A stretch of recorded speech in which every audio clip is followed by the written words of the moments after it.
안녕하세요. 미국 주식하는 인간입니다. 오늘 미국장 한번 보겠습니다. 구독과 좋아요 부탁해요. 오늘 시장은 트럼프의 관세 정책이 인플레이션을 끌어올리기는 하겠지만 아직은 모멘텀이 크지 않은 것으로 나타나 3대 지수는 혼조세로 마감을 하는 모습을 나타냈습니다. 이에 미국의 2월 CPI는 전월 대비 0.2%, 전년 대비로는 2.8% 상승했고 월별 변동성이 높은 에너지와 식료품을 제외한 근원 CPI 역시 1월에 비해 0.2%, 지난해 2월에 비해선 3.1% 올랐는데요. 이에 CPI 상승률과 근원 상승률은 모두 시장의 전망보다 0.1% 낮았고 이와 별도의 보고서에선 미국의 2월 평균 실질 임금은 전월 대비 0.1%, 전년 동월 대비 1.2% 상승해 이 같은 말은 인플레이션 속에서도 소비자들의 실질 소득은 늘었음을 확인했습니다. 이로 인해 나스닥은 이날 장중 한때 2% 이상 오르며 17,800선까지 올라가는 모습을 보였고 그러나 2월 CPI만으로 트럼프의 관세 정책이 인플레이션을 자극하지 않는다고 보기는 어려워 이날 상승은 전혀 놀랍지 않고 아직은 안심은 할 수는 없다고 할 수 있습니다.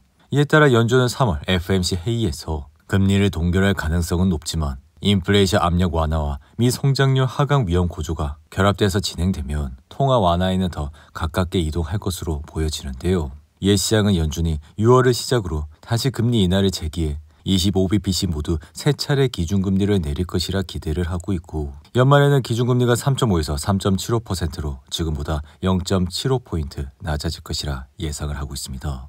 하지만 지금은 여전히 무역 전쟁 우려가 살아있어 투심의 발목을 잡고 있기에 캐나다는 장초반 철강과 알루미늄 25% 관세 발효에 맞대응의 30조 원 규모의 25%의 보복 관세를 부과한다고 밝혔고 이번 관세 조치는 미국산 철강 그리고 알루미늄과 컴퓨터와 같은 제품 등에 적용이 되기에 다시 한번 관세 전쟁이 스태그플레이션이나 경기 침체를 초래할 수 있다는 경계감을 불러일으켰습니다. 그럼에도 불구하고 테슬라는 이날 급등을 하면서 단번에 248달러까지 올라왔고 이날 테슬라가 급등을 하게 된 주요 배경은 트럼프가 최근 고전하고 있는 머스크를 돕겠다며 백악관에서 주최한 테슬라 광고 효과가 주가를 끌어올리기 때문입니다. 이로 인해 트럼프는 전날 테슬라 차를 구입하겠다고 밝힌 데 이어 이후 백악관에선 테슬라 광고판을 깔아줬고 이에 게리 빌렉은 테슬라가 트럼프 광고 행사 덕에 새로운 소비층을 확보했다고 밝혀 이번 대선에서 트럼프를 찍은 7,700만 명이 트럼프의 테슬라 광고 행사를 계기로 테슬라 잠재 고객으로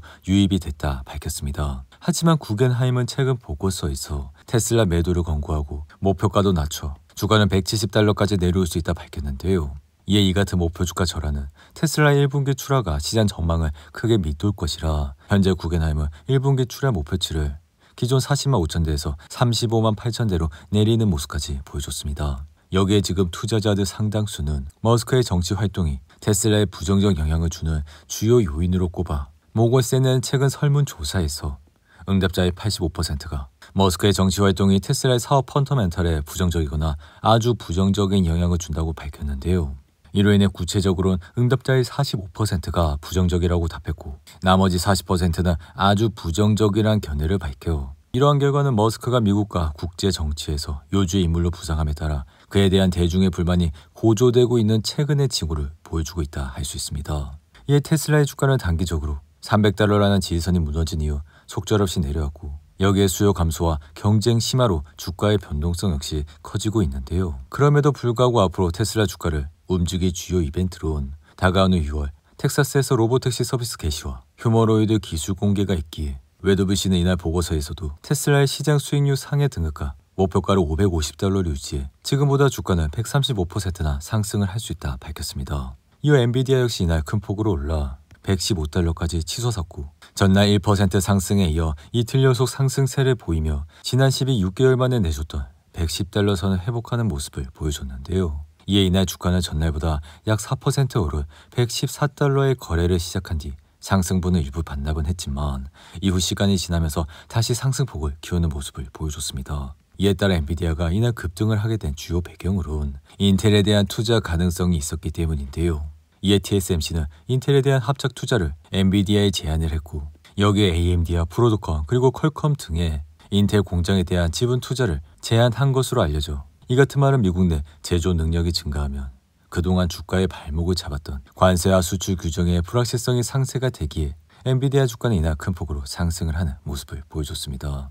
여기에 TSMC의 주가 역시 4% 가까이 올랐고 브로드컴 역시 3.79%나 오르는 모습을 보여줬는데요. 게다가 다음 주 열리는 AI 컨퍼런스 GTC 2025에 대한 기대감은 여전히 반영 중이라 개인적인 생각은 이번 엔비디아의 행사는 올해 들어 침체됐던 증시의 촉매제가 될 것이라 예상이 됩니다. 이로 인해 CT 역시 최근 보고서에서 관세와 수출 규제를 둘러싼 환경이 여전히 불확실하지만 엔비디아의 AI 칩 지배력은 계속 유지될 것이라 목표 가격을 163달러로 올리는 모습을 보였고 웰스파고에서 엔비디아의 비중 확대 증가가 목표가 185달러를 제시하는 모습을 보여줬습니다. 한편 나스닥은 이날 1% 이상 상승하며 17,600달러 선까지 올라왔고 사실 시장을 보면 투자자들은 단기 감에도된 시장을 매수할 준비가 된 듯 보여 나스닥은 200이 이동평균선 밑으로 떨어졌지만 지난 3년간 200이 이동평균선을 터치를 하게 되면 빠르게 반등을 하는 모습을 보여줬습니다. 이에 지금의 매도세는 아직 좀 더 진행되어야 할 수도 있지만 겁을 먹고 도망쳐서는 안 된다고 생각이 들며 지금은 주가 하락으로 주식의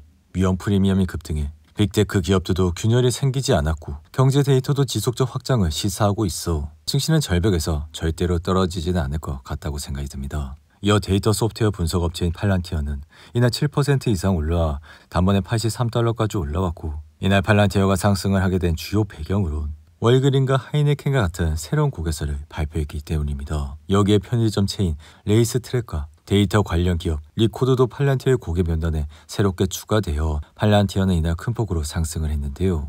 여기에 팔란티어는 다가오는 14일 AI 행사인 AIP콘에서 인공지능 플랫폼을 활용한 성공 사례를 발표할 예정이라 이러한 소식에 힘입어 팔란티어의 주가는 단번에 상승을 하는 모습까지 나타냈습니다.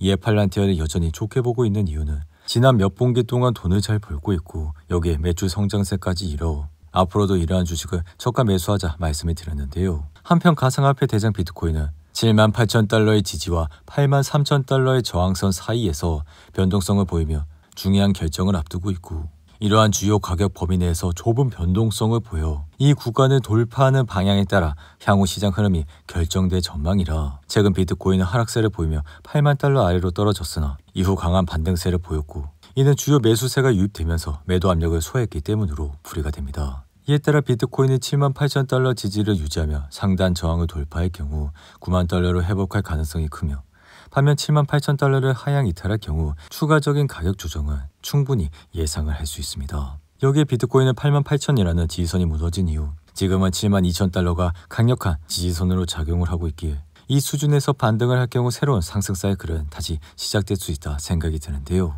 이어 신발 제조업체인 크록스는 루프 캐피탈이 홀드에서 매수로 사양 조정하면서 3% 상승했고 루프는 최근 관세 불확실성과 시장의 변동성 속에서도 크록스를 투자자들에게 진입점을 제공하는 매력적인 가치가 있다 밝혔는데요.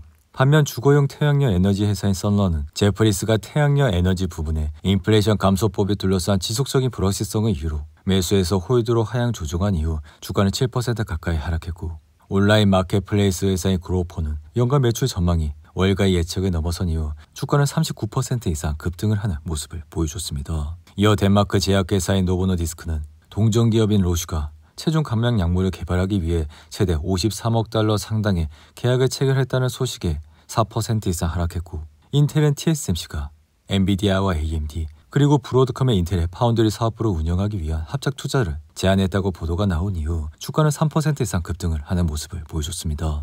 오늘도 8분이 넘는 긴 영상 끝까지 시청해 주셔서 감사하고요. 가시기 전에 구독과 좋아요 잊지 마시고 그럼 저는 다음 영상에서 찾아뵙겠습니다. 감사합니다.